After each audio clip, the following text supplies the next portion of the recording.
Good afternoon, everyone. Welcome to the February Superintendents Webcast. Happy Valentine's Day. It's great to connect with you, and hopefully all of you have not forgotten about your sweeties and those that you need to buy candy and flowers for. There's still time to run out and take care of that this afternoon if I've incited any panic in anyone. We have a full agenda for you, a lot of weighty items. So Tony will be updating you on a few communication matters. We will have Lou Young on to give you an update from the Board of Education and the meeting that they had earlier this month. Mickey Ray is going to talk about the March leadership meeting and things coming up at that. I'll talk about a visit that a team from the Kentucky Department of Education had to High Tech High, charter school network in San Diego, and some of the experiences from that. We have Brian Perry on to do a legislative update with you, and Dr. Woods Tucker on to do an equity playbook update. We'll have Q&A and then look to next dates. And so with that, very full agenda, we'll hand things off to Tony to cover communications updates. Tony. All right, thank you, Commissioner. A couple of things here for you all today.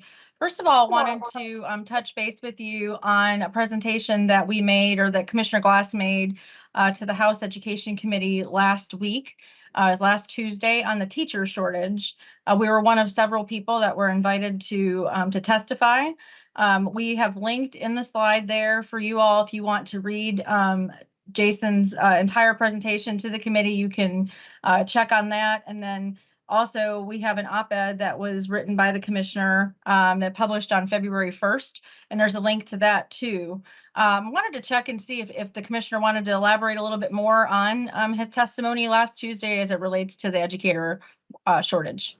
Yeah, thanks, Tony. I did make a note about it in yesterday's Monday message. I'll refer you to that for some fuller context of the conversation. For the information that I presented, I really focused on the teachers coming into the field and what we were able to find out in looking at the number of certifications that we're issuing. We're seeing it's relatively holding steady.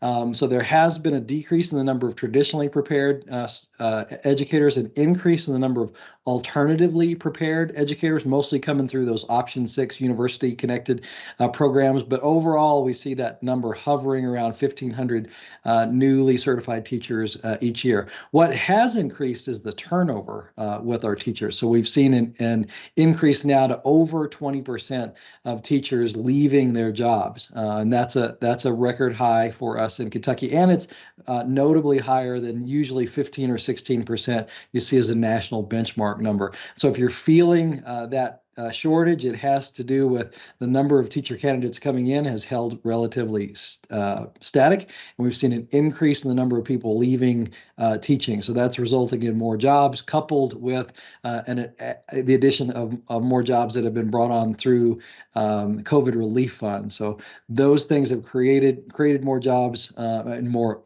openings.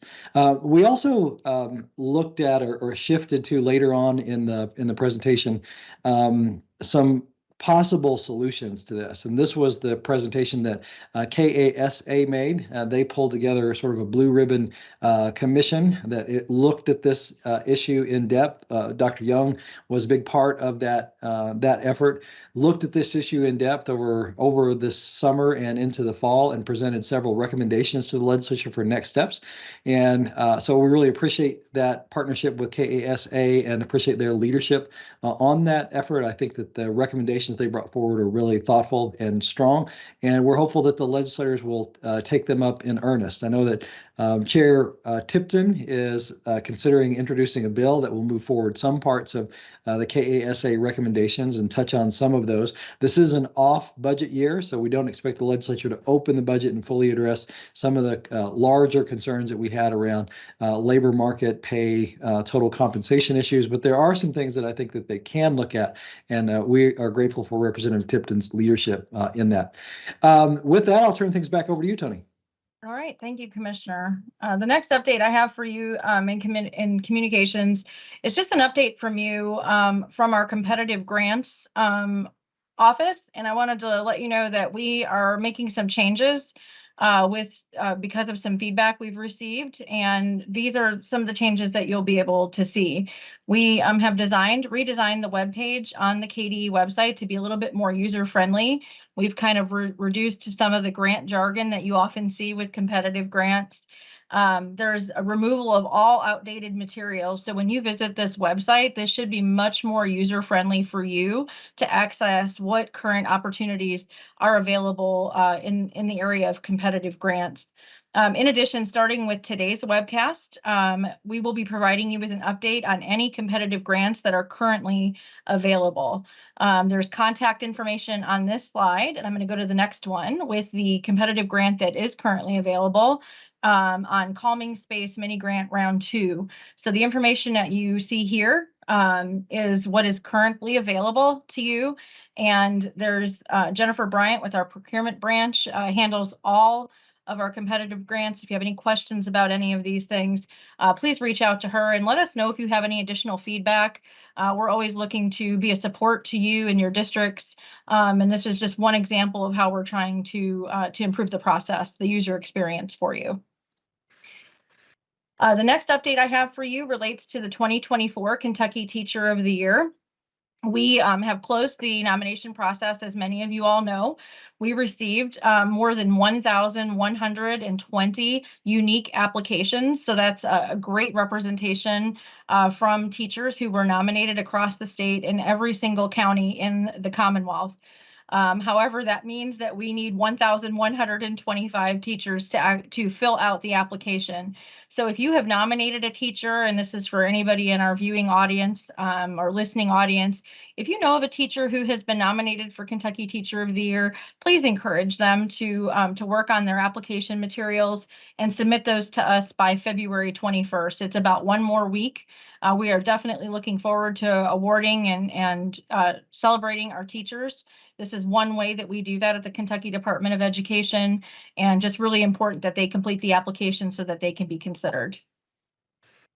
Another update that we have is that we recognized 104 new nationally board certified teachers in a ceremony last week. Congratulations to all of those. Many of your districts have not just one, but several new additions this year. Really excited about that. And you can read more about that on Kentucky Teacher. And then just yesterday, the Kentucky EPSB heard about Interstate compact related to some teacher licensing. We hope that this will establish an adaptive, responsive licensing structure for educators who might be moving across state lines. Another area that we are looking to try to increase the number of teachers in Kentucky. Wanted to put a reminder out that we have a few more weeks left for the 2023-2024 Commissioner Student Advisory Council application period. Basically, anybody inside your school that is a current freshman, sophomore, or junior is eligible to apply. You must, this fall, they must be a sophomore, junior, or senior. So if you know of any students in your districts or of an outstanding student or someone that you think would be great addition to our Commissioner Student Advisory Council, please encourage them to apply. We're looking forward to reviewing those applications and having representation from across the state from all of our student groups. And then one last reminder before I kick off, it's probably a good slide to kick off to Dr. Young, is that we are also receiving applications for the non-voting student and teacher Board of Education member. We have received a few applications for the teacher, so we seem to be doing okay for that. However, we are still waiting to receive some applications from the student member. As you can see on this slide, shaded in the, I guess it's like a blue, aqua blue, that is our first congressional district. That is where the eligible teachers can come from those districts. If you are shaded into the green on the Eastern Kentucky side of the state, that is where our eligible students can come from. So if you know of a teacher or a student in each of those districts and any of those districts that might be interested in serving, you can find out more information on the application deadline. There's a couple of requirements when it comes to the student in terms of they must be a rising or a junior for next school year. All of that information can be found on the link that's on this slide. Also, it's on our homepage of the Department of Education. And any questions, you can reach out to Dr. Brewer, our Director of Education Policy. And I believe that leads me to kick off to Dr. Young. Excellent. Thank you so much, Tony. That is a great segue. I encourage all of you who are listening in those 1st and 5th congressional districts to encourage teachers and students to apply for a position on the State Board of Ed. Those ex officio positions of student and teacher add so much depth to our conversations. They've been an invaluable addition to the team.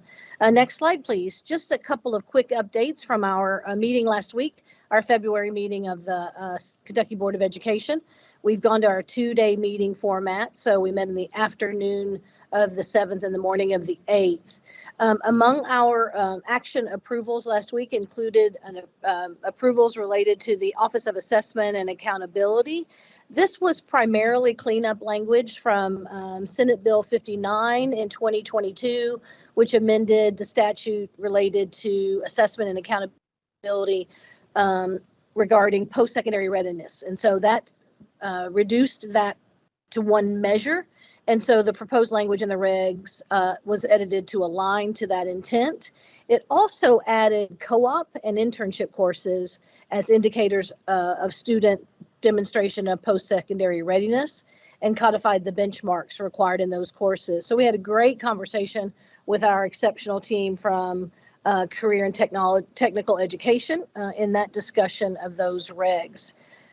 It was also a Career and Technical Education Month, so it was a delightful time to be able to highlight our student organizations in career tech ed as well. At that meeting, before we go to the next slide, we did approve the Office of Career and Technical Education's minimum salary schedule for certified and equivalent staff at our area technology centers.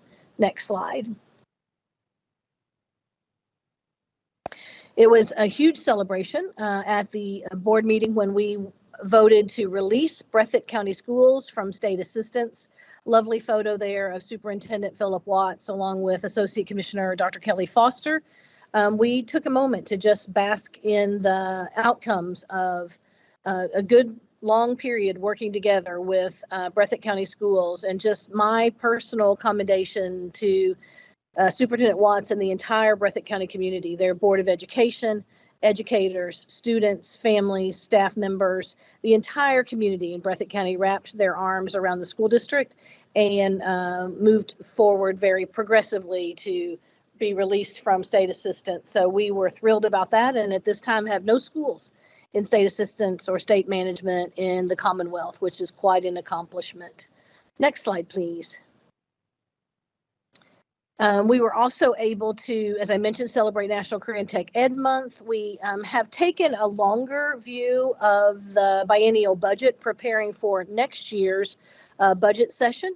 So Robin Kinney and her team have begun helping us look early at budget requests and the 6-year capital improvement plan for the 24-26 biennium. So we spent a lot of time thinking about what, not unlike what's happening in your schools and districts as you guys look at funding post ARP ESSER and the federal dollars that have come into the state.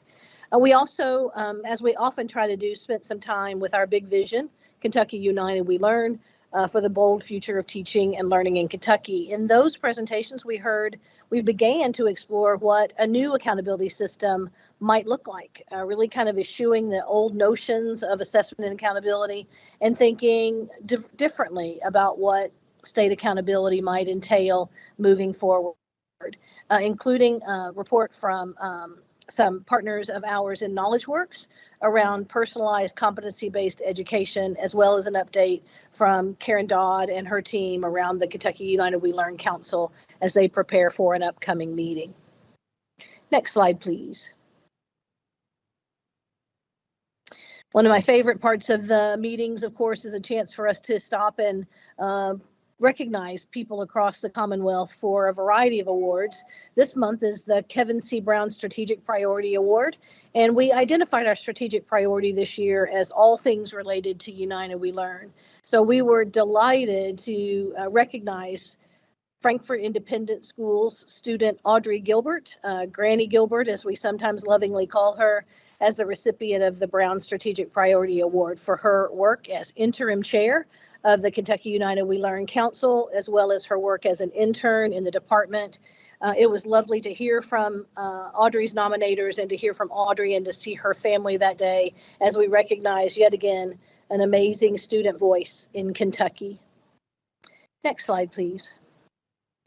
Other award winners that day, whenever you see David Couch in red suspenders, you know it's time for the Bill Stillwell Award, and we were able to celebrate with the folks pictured here from Kentucky School for the Blind and Kentucky School for the Deaf. These are the tech teams at our specialty schools in Louisville and in Danville, and we were just able to stop and thank them for all the work they do to ensure that our students at KSB and KSD have the best access to technology that we can possibly provide. Next slide, please. Mentioned earlier, we were able to spend a little bit of time with Mandy Perez, our 2023 Kentucky Teacher of the Year. She's delightful. She's huggable. She's genuine. She's lovely. She's very focused on her students, and she is on sabbatical this spring. And her sabbatical project, as you can see here, is entitled Reimagining Library Spaces. And she's already starting to listen to people about what kinds of library spaces are being invented all around Kentucky and what those might look like. So she's just a very authentic voice for this work in Kentucky, and we are delighted to be able to hang out with her from time to time. Next slide, please. And as we look ahead for my last comments, we meet again in April 11 and 12 back in Frankfurt this time. I would encourage you, if you have a chance, to actually watch part of the archived meeting from February if you're interested in those reports around Kentucky United We Learn, from Dr. Susan Lyons as well as from Lillian Pace at Knowledge Works. I think those clips would be very beneficial to you and your leadership teams back in the district. If you have any questions, please don't hesitate to reach out to me. I'm happy to hear from you. And thank you for your time this afternoon. Thank you very much, Lou. We appreciate you being on and all the work that you do on behalf of Kentucky's kids, both in your role at the state board and in your leadership role at UK. We'll now turn things over to Mickey Ray, who's going to update us on the March leadership meeting and some of the agenda items that are on deck for that meeting. Thank you, Dr. Glass. Well, good afternoon, Superintendents. I am happy to join you today to share what is coming for our March Leadership Series. The Office of Teaching and Learning has conducted this learning series for district and school leaders since 2019, following the revision of reading and writing and math and social studies standards that was required by Senate Bill 1 2017. So I'm joined today by Crystal Rowland, and she is the director of the Division of Program Standards, and she and the DPS team are overseeing the programming for these meetings. So if you take a look at the specific sort of agenda that's there, this year we have a few items that we would like to highlight. We know that the field will be ready to hear more around the revisions to the Kentucky Academic Standards for Science and Social Studies specifically. So we'll be sharing the major shifts as well as some existing and upcoming resources that will be useful in implementing the standards. We also have updates around the model curriculum framework as it relates to Senate Bill 1 2022 and the shift in the authority to the superintendent regarding local curriculum and the selection of instructional resources. We're also going to talk a bit about Senate Bill 9 2022, the Read to Succeed Act, which requires a primary high-quality instructional resource be in place as the comprehensive reading program for K-3 specifically. So we will point district leaders, school leaders to the Instructional Resources Consumer Guide for Reading and Writing as a tool to assist in local evaluation and selection of high-quality instructional resources. We do have a consumer guide for mathematics that will be released in spring of 2023, so there'll be some discussion of that tool. And attendees will also learn more about the opportunity to apply to participate in the Developing High Quality Local Curriculum pilot program for science that will begin in the fall. And then lastly on this slide, you'll see we also believe that the newly released self-assessment tool for KYMTSS will be of interest to local leaders as well. On the next slide, we get a bit into the meeting logistics. So if we could, there we go. Thank you so much. You can see there the intended audience. It's with you in mind. So superintendents, chief academic officers, district curriculum specialists, your district MTSS coordinators, and of course, school administrators. And I'm happy to announce that this year's March Leadership Series will be offered in person again. So we haven't been able to do that for a bit, but we've partnered with the 8 regional educational cooperatives to utilize meeting space for these sessions. But as a result of that, 50 people is the maximum capacity for most of the locations. But on the next slide, you'll see that we have the registration links embedded into this PowerPoint for you. So hopefully that will be an ease of use for you, and then also for sharing with your key staff in terms of attending this particular session. And if you do have a conflict with the date for your region, we will be recording and posting a video on kystandards.org. But as we know, there is power in these in-person sessions to be able to address and respond to questions that you may have. And then lastly, I've provided the contact information for myself and for Crystal. So if anything comes up, if you have any difficulty registering or have follow-up questions, please know that we are always open to being responsive to those, and would be happy to speak with you as well. So Dr. Glass, that is it for us. Thank you. All right. Thank you, Mickey. Thank you, Crystal. Great information, and thanks for your work and leadership on that. We're excited about those opportunities to learn with you. Now I'll update you on a recent trip that our deeper learning team at the Kentucky Department of Education had to High Tech High in San Diego. Some of you may have seen the film Most Likely to Succeed. If you have seen that film, probably it's about 10 years old now. It is focused on the High Tech High campus in San Diego and the shifts in learning that those students experience as part of being a student at High Tech High. We visited that as part of a larger group called the Deeper Learning Dozen. Kentucky is the only state that's involved in that, but there are a group of districts from the United States and from Canada that participate in this, and this group has been meeting for about 4 years. And Kentucky, again, is the only state in that, really thinking about how we can support bringing these shifts to learning contemplated in United We Learn around vibrant learning experiences, bringing those to life for our students. High Tech High, for those that may not know, is a charter school network in San Diego. What I really admire and appreciate about High Tech High, in addition to their instructional approach, is their deep focus on equity. High Tech High has a lottery process for selection of students into their school that looks at the different zip codes in San Diego and ensures that there is representation from all of those zip codes for students that attend. So unlike some criticisms of charter schools that have been leveled, that they sort of pick and choose students and try and exclude certain students, High Tech High actually takes a very different approach in saying that they want students representing all of San Diego, and they want the schools to look like San Diego. The school network has now grown to 16 different schools in the San Diego area and on 3 different campuses now.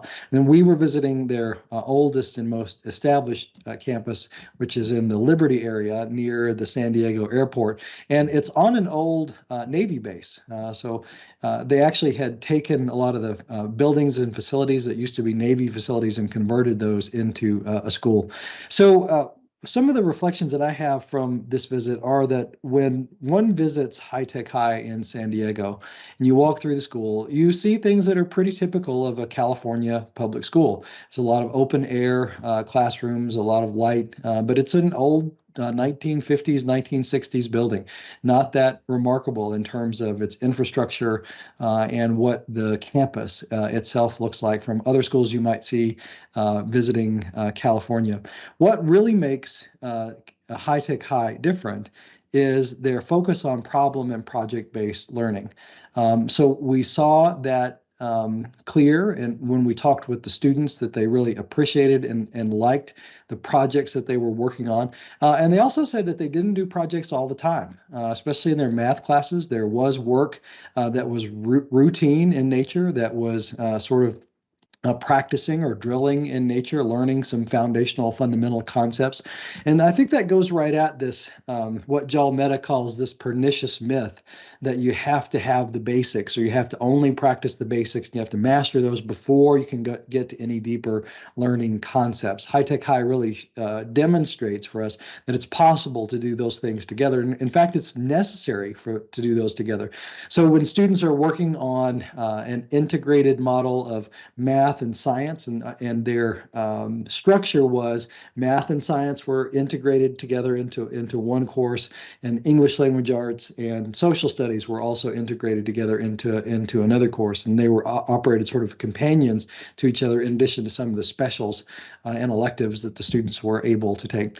But as part of the projects that students worked on in the course of their studies, they intentionally worked on some of the foundational skills or the basics, or practicing small parts of skills that they might need. For example, if they were working on a bridge building or something, they would do calculations and work the problems necessary to design, measure weight, load, distribution, tension, all the things that a student might need to know depending on the complexity of the bridge they were building. They did all of that kind of work really in sort of a very typical, you might see sort of, answer these problems, or here are a number of problems that you need to work through. The difference was at some point there was a necessity that the student would use that information and solve some kind of problem or complete some kind of project that required them to not only rely on the content, in this case the math and science content that they had been exposed to,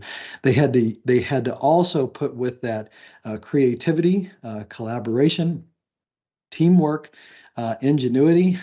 Sometimes it was being an entrepreneur. There were a whole host of these durable skills or soft skills terms that students needed to apply. For example, we saw one group of students that was working on designing a chair made out of cardboard box parts that would hold a 150-pound person. So they needed to experiment. They needed to look at different designs. They had to understand how you could attach or connect cardboard together. There were limitations on weight involved, so lots of steps that the students had to work through and process through.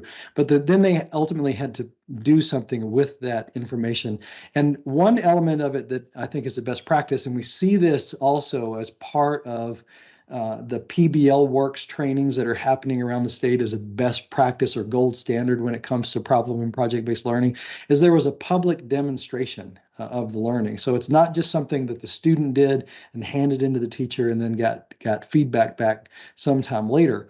The students actually showed their learning, demonstrated their learning in front of others. So it gets to that concept of visible learning that John Hattie talked about and how important that is, and that form of accountability on sort of tasks or projects is really brings a lot of engagement and importance to that project to the students. So we also talked to students who had, some of whom had been in the High Tech High system their entire careers, and some students who had been in other schools and then come to High Tech High. And it was really enlightening to hear from the students who had experience in a quote unquote traditional public school system and then come to High Tech High. So one student, in talking about that shift, said that he liked the other school that he was in, but learning at High Tech High was more colorful.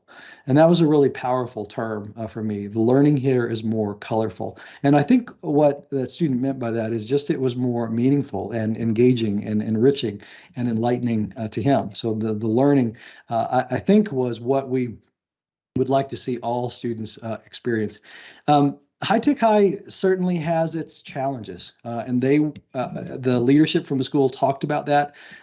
It is a lot of work on the teachers that they have to do this kind of learning, but they also have put in place supports around those teachers, and they intentionally screen and hire educators who have this mindset around creating meaningful projects for their students.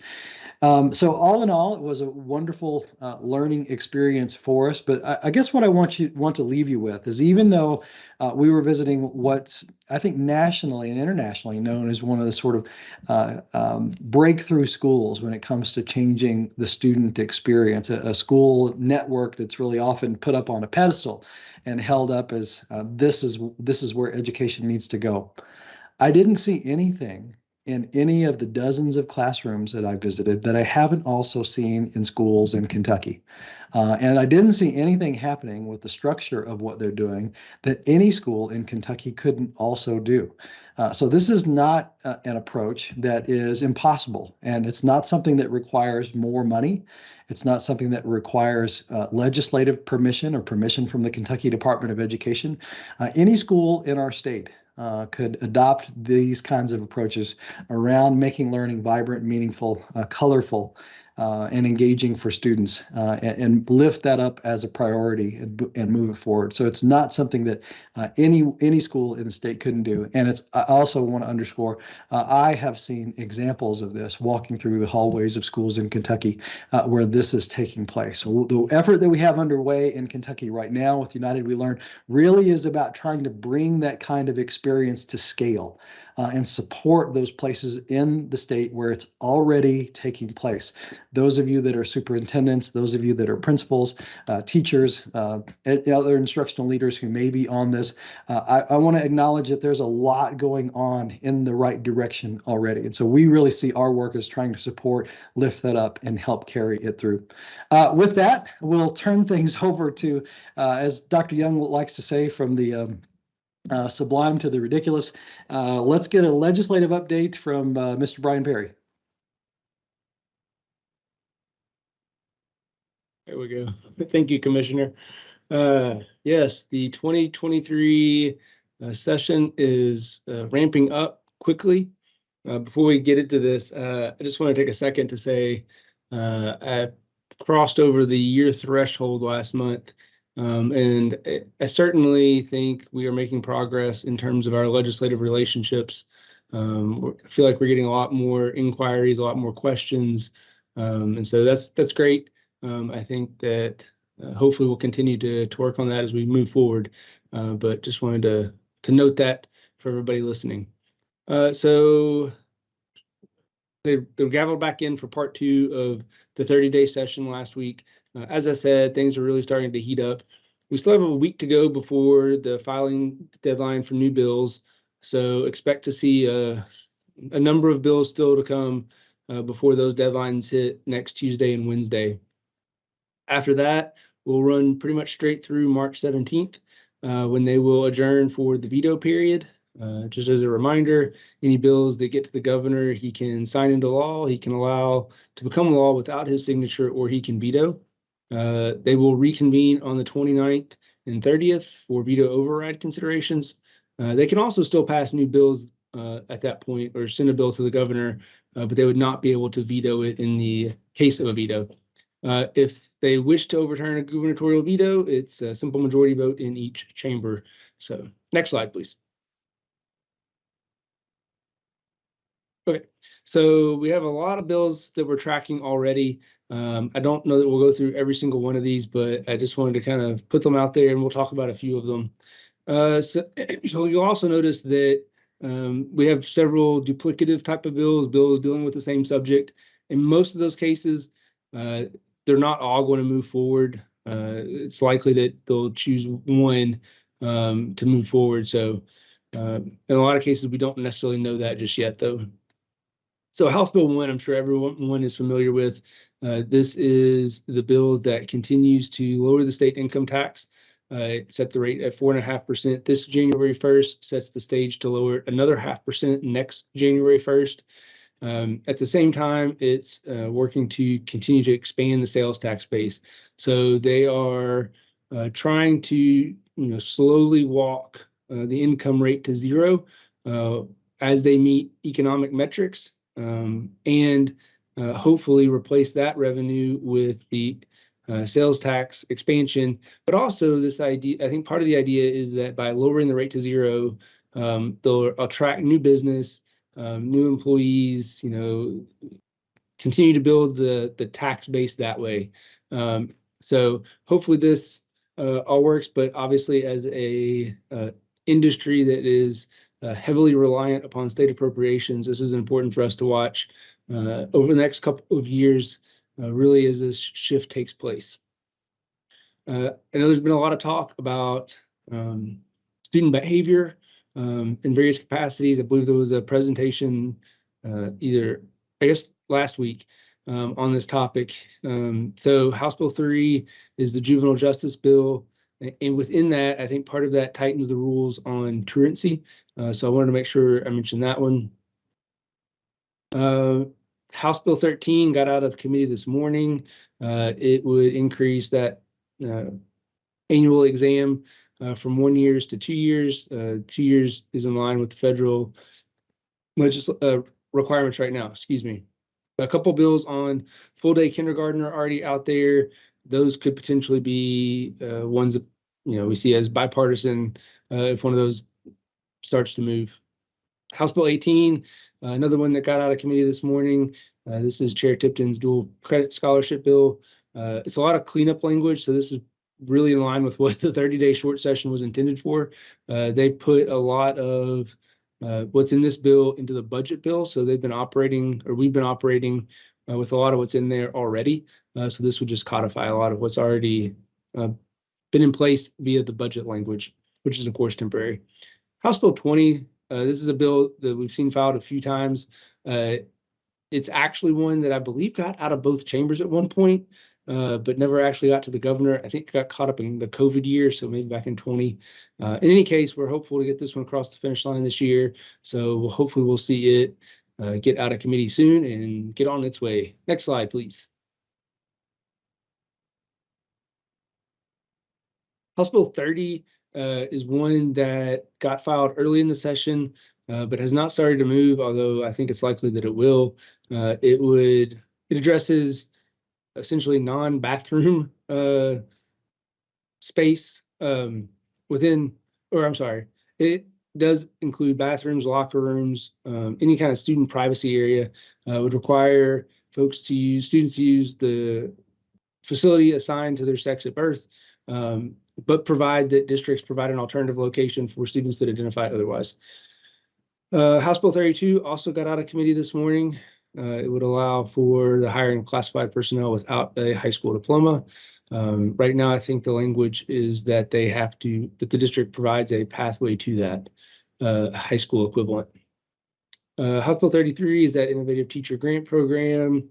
House Bill 41 is a foster care student toolkit bill. This one came out because of a constituent that reached out to a legislator.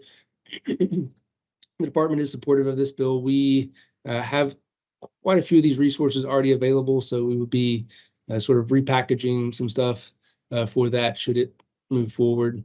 You've probably heard a lot about House Bill 50 and Senate Bill 50. These are companion bills that would, among other races, make school board races partisan. If you're interested in this or interested in hearing some good debate about it, please check out the Kentucky Tonight from last night. It should be posted on KET's website at this point, but a good debate on this last night on that show. So again, if you're interested in kind of hearing more from each side, please check that out. It was a good conversation. House Bill 82, another one related to your boards that would require them to develop a policy on dyslexia. House Bill 88 is the governor's proposal that was filed by his representative here in town. Next slide, please. So just kind of moving through these, you'll notice there's quite a few bills still about vaccine requirements, immunization exceptions, health mandates, mask mandates. I lump these all together because I think it's unlikely that all of these move, or really even several. I think that if there's interest among the majority party about advancing one of these, they'll maybe combine some of these into one bill and move one bill on this particular broad topic. But just my hunch. So having said that, we'll see all of them move. House Bill 119 would allow public would allow at-home private school students to participate in extracurricular activities at a public school.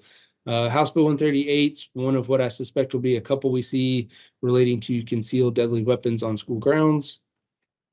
Next bill, please. House Bill 158, I thought some of you all might want to be following because it would change the requirements for employees to take sick and personal leave. There's several bills that address student representation on both the local school boards as well as the KBE. House Bill 161 is one of those. House Bill 171 is another repeat bill. Several years ago, Chair Huff, the former chair of the House Education Committee, I believe was the first one that introduced this, was a FAFSA as a high school graduation requirement. This bill has been tweaked a little bit. It does include essentially an opt-out provision, a waiver out provision. So that was filed by Representative Riley. You'll notice there's several parental rights bills. And again, I didn't expand on these a whole lot because I think it's likely that leadership in both chambers will decide which bill is going to move forward. And we'll see one of them move forward, but probably not all versions. House Bill 174 gets to the charter school funding issue and would provide would put a constitutional amendment on the ballot that would essentially allow for things like charter school funding to happen in a constitutional manner. I think it's a little unlikely that we see this bill move forward this session, in large part because it would not be able to go on the ballot until 2024. So I think that if there's interest in putting that on the ballot, we'll see this bill refiled next year and see it go on the ballot in 24. Next slide, please. House Bill 196 is a really interesting one in that it relates, I think, pretty heavily to what you saw our student team put together in their recommendations for school safety. So Safe Kentucky is based on the Safe Utah app. This was filed by Representative Fleming. It's in partnership with University of Louisville Peace Hospital. It would be essentially an app that would allow students and I believe employees as well to access essentially on-demand mental health services. So really an interesting idea. The commissioner and I met with the sponsor back in the fall, I believe, to talk a little bit about this. So it just got filed, so not a lot more on it right now, but certainly an interesting idea, and I think one that some of our student leadership team will be interested in. We have companion Crown Act bills in the House and Senate again this year. These are related to hairstyles. So I think one of these moved a little bit last session, but we'll see if they go anywhere this session. House Bill 227 will require school fiscal impact statements for future legislation. And then House Bill 244 is one that we had a little involvement with. The National Guard is looking to get a little more control of their youth challenge programs. So that's out there, and there's a lot of interest in that. So I suspect that one will start to move pretty quickly. And I don't have a lot of updates on the movement of these yet, because again, they gavelled in last week. And so late last week, early this week is really the first time we're starting to see bills really start to move. So next slide, please.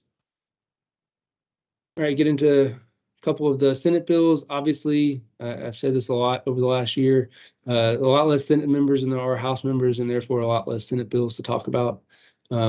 Senate Bill 5, and I see I have a nice typo there, would require a complaint resolution policy by the local school board, again, related to parental rights, I believe.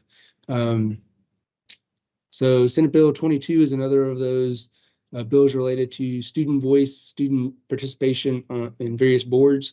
This would have the KBE have a voting student member. Senate Bill 25 is another great example of what the short session was intended for, which is cleanup language. So this is the cleanup bill filed by Senator Wilson related to post-secondary readiness indicators. This is one that a couple of our offices have been pretty involved with. Again, Senate Bill 31 is another concealed deadly weapons one. Senate Bill 49 would increase the provisional certification period for 2 to 4 years for option 6, and a total of 5 years for option 7. And I think we have one more slide, maybe. Yep. So there's the companion bill for the Crown Act. Senate Bill 70, I believe this is another cleanup one. I think that this pilot project got caught up in COVID, and I think is amending the dates for that. Senate Bill 77 is a school safety bill that we've seen a few different times. Senate Bill 102 and 150 are both parental rights bills. I tend to think Senate Bill 1, can you go back to that last slide, please? I think that Senate Bill 150 is probably the most likely. It's my early favorite for which one of these moves. And I also noticed as I was getting ready to come on that I'd left off Senate Bill 107, so I'll add that before we send these out to everyone. Senate Bill 107 is related to the state management of education. It would change the process by which the Commissioner of Education is selected. So it would create a nominating committee, I think with one member from each, Supreme Court district, and then they would submit 3 finalists to the governor, and then the final candidate would be subject to Senate confirmation. All right, so those are all the bills. Again, they're all just now really starting to move. So we'll have lots more updates in the coming weeks as these start to sort themselves out and we get a clear picture of what's going to go to the governor for action. Last slide, please.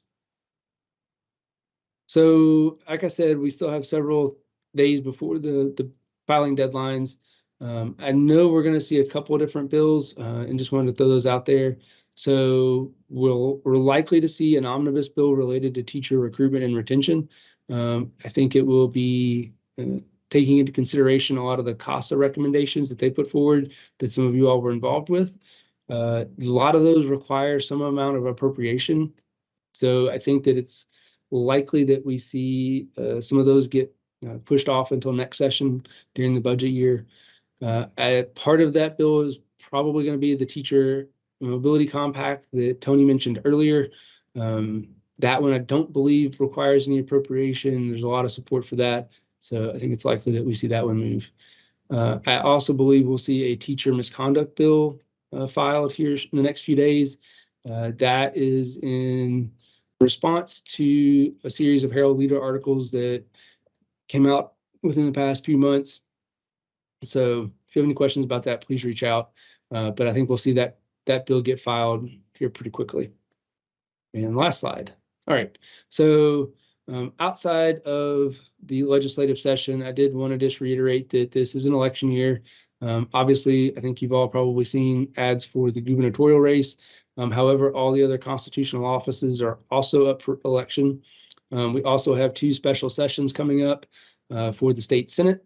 One because of former Senator McGarvey leaving to go to Congress, and one because former Senator Alvarado left to lead Tennessee's health department. So there are the dates. I believe that the last day to register for this first special has already passed, but please participate. Please encourage folks in your district to get out and vote if they are eligible. That's all I have. Thank you.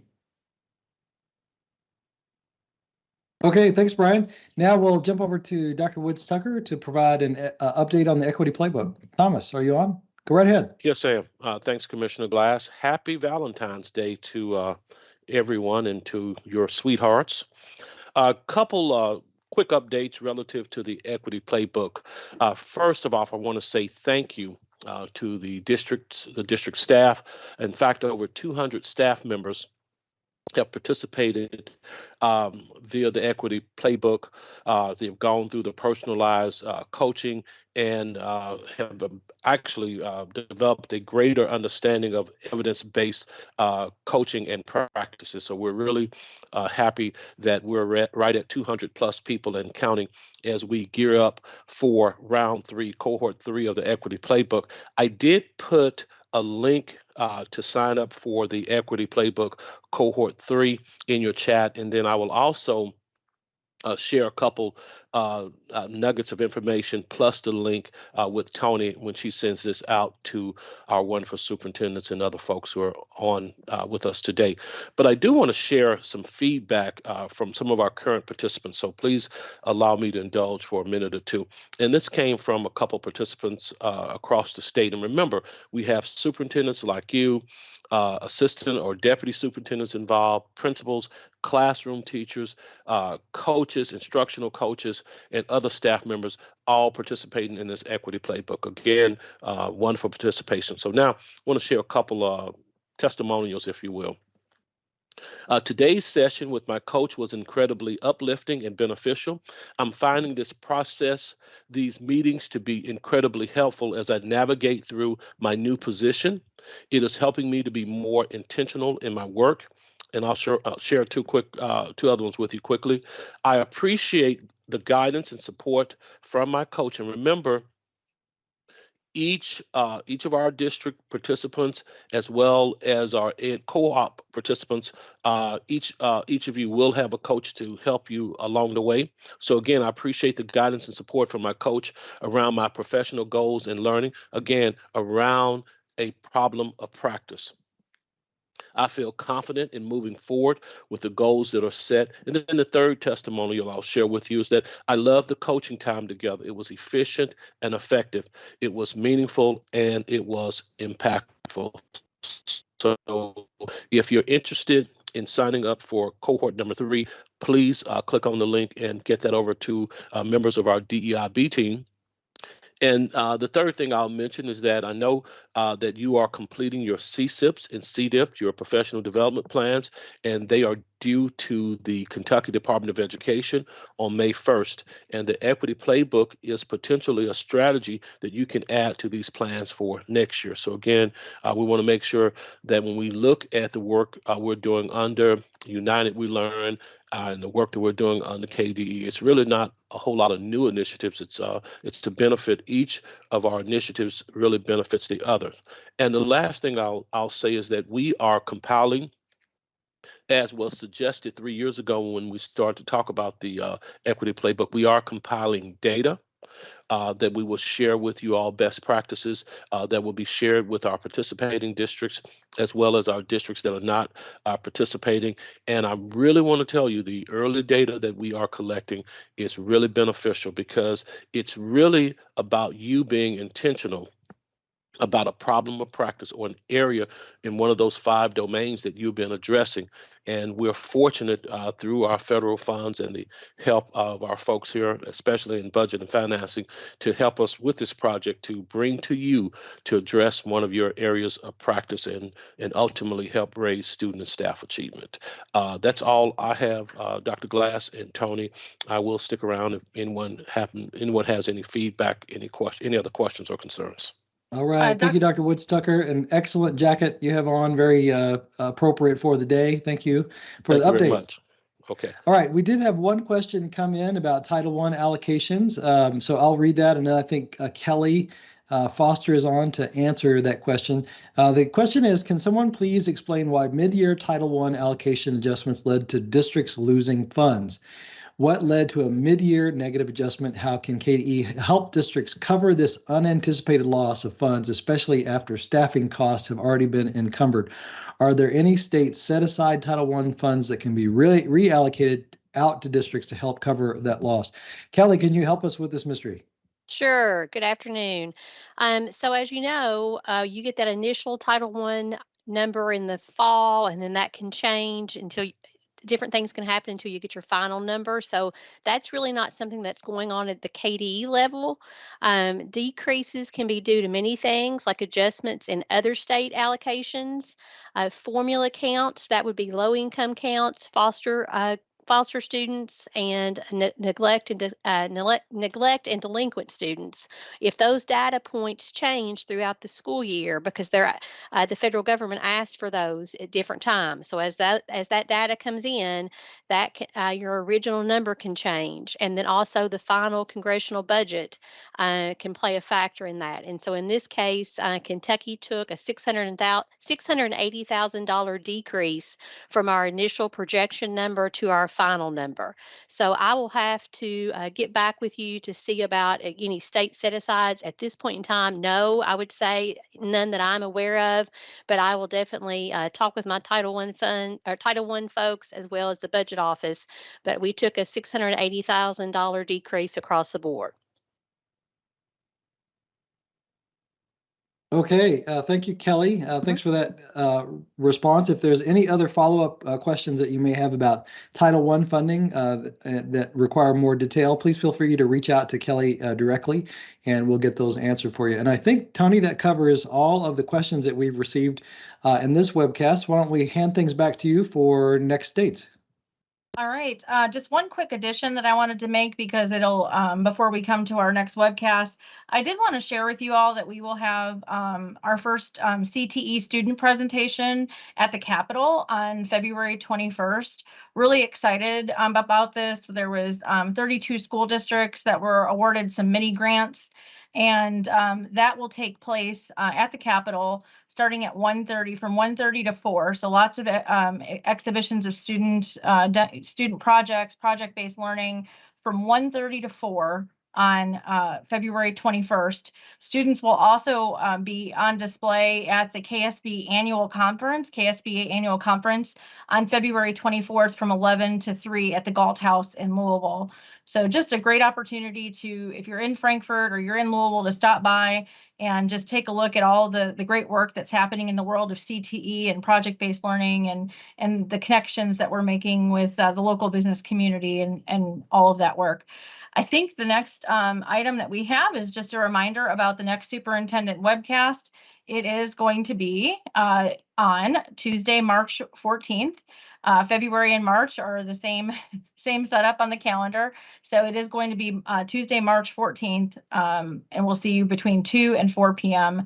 as always. If you have any items that you would like to have us address on the superintendent webcast, you can always reach out to myself or the commissioner, and we'll be happy to put those on for consideration. I think that's it. And back to you, Dr. Glass.